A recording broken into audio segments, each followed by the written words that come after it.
Hello guys, welcome back to my new blog. তো সকাল সকাল দেখতে পাচ্ছ সামনে চলে এসেছি। আজকে আবার সামনে একটু কাজ হচ্ছে, অনেকদিন যাবত কাজ হয়ে গেছে। তো আজকে এই যে সামনটায় বালুগুলোকে পরিষ্কার করছে। এর আগে তো সামনটা পরিষ্কার করে সম্পূর্ণ জায়গায় ইট লাগিয়ে বালু দিয়ে দিয়েছিল। আজকে সমস্ত বালুগুলোকে একসাথে করে এগুলো উঠিয়ে রাখবে, তারপরে এই জায়গাটা একদম ইটটা দেখা যাবে, খুব সুন্দর লাগবে দেখতে। তো সেই জন্য সামনে চলে এলাম। এদিকে আমার ফুল গাছগুলো তো কি সুন্দর ফুল হয়েছে, কতগুলো দেখো, লাল লাল রং, তার মধ্যে একটা হলুদ। তো এখন আমাদের লিও পাপা ঘুম থেকে উঠে পড়েছে। ঘুম থেকে উঠে এই যে দাদার সাথে বিছানায় শুয়ে শুয়ে এখন টিভি দেখছে। ও মা, তুমি নিচে গেছো লাগে।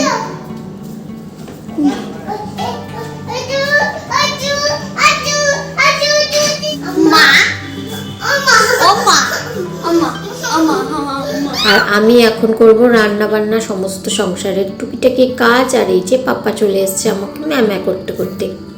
ঘুম থেকে উঠেই এটা চাই ওটা চাই, আর এটা দেখিয়ে দিচ্ছে ওটা দেখিয়ে দিচ্ছে যে সবই চাই। এখন চাই ব্রাশ। সকালে রান্না শুরু করে দিয়েছি। আজকে একটু সাজনা শাক করবো। সাজনা শাকটা খাওয়া খুবই ভালো, শরীরে কোনো ব্যথা বিষ থাকলে এই সাজনা শাকটা খেলে খুব ভালো হয়। কিছুই না, শুধু একটু রসুন, একটু কালো জিরে আর একটা কাঁচা লঙ্কা ফোড়ন দিয়ে একটু ভাজা ভাজা করে সামান্য জল দিয়ে ঢেকে দিতে হয়, তারপর সেদ্ধ হয়ে গেলে ব্যাস শাকটা রেডি। তো এখন আজকে যেহেতু রবিবার, আজকে করব একটু চিকেন। তো লিওর পাপা একটু চিকেন নিয়ে এসছে, এই জন্য একটু টমেটো, একটু ক্যাপসিকাম সুন্দর করে কেটে নিচ্ছি। এদিকে লিও পাপা চলে এসছে ঘুরঘুর করতে, এদিক সেদিক ওর ঘুরঘুরানি চলছে। রান্নাঘরে কাজ করতে আসলে পেছন পেছন চলে আসবে, এটা ধরবে সেটা ধরবে। এখন এই যে চালের টাল থেকে আবার চাল বের করছে, বস্তাটা খুলছে, সব সময় শুধু দুষ্টুমি। একটু টাইম রান্না করতে আসলেও এটা ওটা ধরে সমস্ত। তারপর আমি ওকে বললাম, এই যে বাইরে কি সুন্দর একটা বেড়াল, ওই বেড়ালটা আমাদের বাড়িতেও বাসা বেঁধেছে, প্রতিদিন আসে।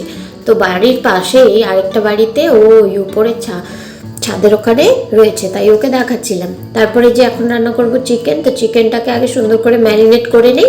সবার আগে একটু পেঁয়াজ, তারপর রসুন থেতো করে দিয়ে দিলাম, তারপর দিয়ে দিলাম দুটো তেজপাতা, কাঁচা লঙ্কা কুচি, সব কিছু দিয়ে সুন্দর করে এখন ক্যাপসিকাম, টমেটো, তারপর দিয়ে দিচ্ছি এতে পরিমাণ মতো নুন, হলুদ দিয়ে, তারপরে যে মশলা করে নিয়েছি জিরে আদা সব কিছু দিয়ে, তার মধ্যে সরষের তেল দিয়ে সুন্দর করে মেখে নেব।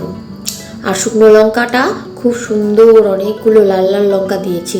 তারপর আলুটাও একবার হাতে কষিয়ে নিলাম, আর কড়াইতে তেলে দিয়ে এর মধ্যে একটু জিরে, শুকনো লঙ্কা, তেজপাতা ফোড়ন দিয়ে এখন এই যে চিকেনটা একটু একটু করে দিয়ে দিচ্ছি। একদিকে রান্না করছি, অন্যদিকে লিও পাপা এদিক ওদিক ঘুরছে, তাই ভাবলাম ওকে একটু আগে স্নানটা করিয়ে দিয়ে আসি। তার জন্য এই যে সুন্দর করে কষানো বসিয়ে একটু ঢেকে দেই, ঢেকে দিয়ে ওকে স্নানটা করিয়ে রেখে এসে তারপর আবার করব রান্না। রান্না করতে আসলেই তো পেছন পেছন চলে আসে। তো এখন এই যে এখানে আবার চলে এসছে, এটা ওটা চাই। ঠান্ডা জল ফ্রিজের খাবে না। কোন সরাসরি নাম নাম নাম নাম সামনে যা, তাড়াতাড়ি যা। क्या रंधा है? তাড়াতাড়ি সামনে যা। तुमने क्या रंधा है? এতগুলো বেলা হয়ে গেল, ছেলেটা এখনো স্নান করছে না, তাই বকা দিয়ে এলাম যে এখনই স্নান করে আয়।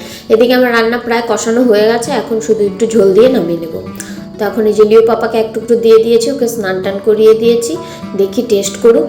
এই যে দেখো নিয়ে বসেছে, খাওয়া খাওয়ার তো নেই, খালি হাড্ডিগুলো খুঁটে খুঁটে খাচ্ছে। তারপরে যে সামনে আবার একটু চলে এলাম, দেখলাম কাজ কত দূর এগোলো।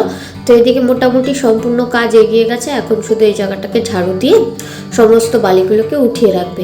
তো আমার কাছে এটা ওটা চাচ্ছে, আমি গিয়ে আবার দিয়ে আসছি। তারপরে এই যে এখন রিকো স্নান সেরে চলে এসছে, ওকে একটু খেতে দিয়ে দিই। তো এখন এই যে সামনে আবার চলে এলাম একটু, এখন আমাদের খাওয়া দাওয়া শেষ, তাই সামনেটা দেখতে এলাম। পুরোটা বাড়ি পরিষ্কার হয়ে গেছে, সমস্ত কাজও কমপ্লিট হয়ে গেছে। এই জায়গায় সমস্ত বালিগুলো ছিল সব উঠিয়ে একটা বস্তার মধ্যে রেখে দিয়েছি। এখন কি সুন্দর লাগছে না দেখতে, সামনটা ঝকঝক করছে একদম, আর একটু বালি নেই। এর আগে বালি থাকাতে সমস্ত বালিগুলো পায়ে পায়ে ঘরে আসতো, তো ভালোই হয়েছে। আর এদিকে দেখো আকাশটা কি সুন্দর, এখনো বিকেল হয়ে গেছে, হালকা হালকা একটু সূর্যের আলোটা রয়েছে, আর বাকিটা একদম নিভে গেছে। এখন চতুর্দিকটা কি ভালো লাগছে দেখতে, তাই সামনটা এসে অনেকক্ষণ ভাবলাম একটু দাঁড়িয়ে থাকি। খাওয়া দাওয়া তো হয়ে গেছে, আর লিও পাপাকেও ঘুম পাড়িয়ে এসেছি, তাই একটু সামনে দাঁড়িয়ে আছি। আবার রিক এখন যাবে প্রাইভেটে, তো একটু খেলতে গেছে, ও আসলে আবার ওকে বলবো যা প্রাইভেটে যা। ওর আবার 5:30 থেকে প্রাইভেট থাকে প্রতিদিন, এখনও 5:30 বাজেনি, এখন মোটামুটি এই 5টার মতো বাজে। তো একটু খেলে আসুক, তারপর না হয় যাবে। তো আমার চান হয়ে গেছে, অনেকক্ষণ হয়। তো আমি এই যে ভেতরে এলাম এখন এই যে বিকেল হয়ে গেছে। তো রিক চলে এসছে প্রাইভেট থেকে, এখন বাজে মোটামুটি 7:30। তাই একটু চা করে দিলাম। এখন এই যে চা নিয়ে বসেছে। এখন ওর চাটা খাওয়া হলে তারপর আবার এই যে শুরু হয়ে যাবে দুই ভাইয়ের দুষ্টুমি। কতক্ষণ চলবে? এখানে এই যে চা খাওয়া বাদ দিয়ে এখন শুরু হয়ে গেছে দুষ্টুমি। তো যাই হোক, এরকম দুষ্টুমি তো চলতেই থাকবে। এখন ঠান্ডা পড়ে গেছে, বেশি একটা বাইরেও যাওয়া যায় না। তো আজকের ব্লগটাও এখানে শেষ করছি। ভিডিওটা যদি ভালো লাগে অবশ্যই লাইক করবে, চ্যানেলে নতুন হলে সাবস্ক্রাইব করবে। আর হ্যাঁ, আমাকে ফেসবুক থেকে যারা দেখছে তারা একটু ফলো করে রাখবে। Thank you so much, by.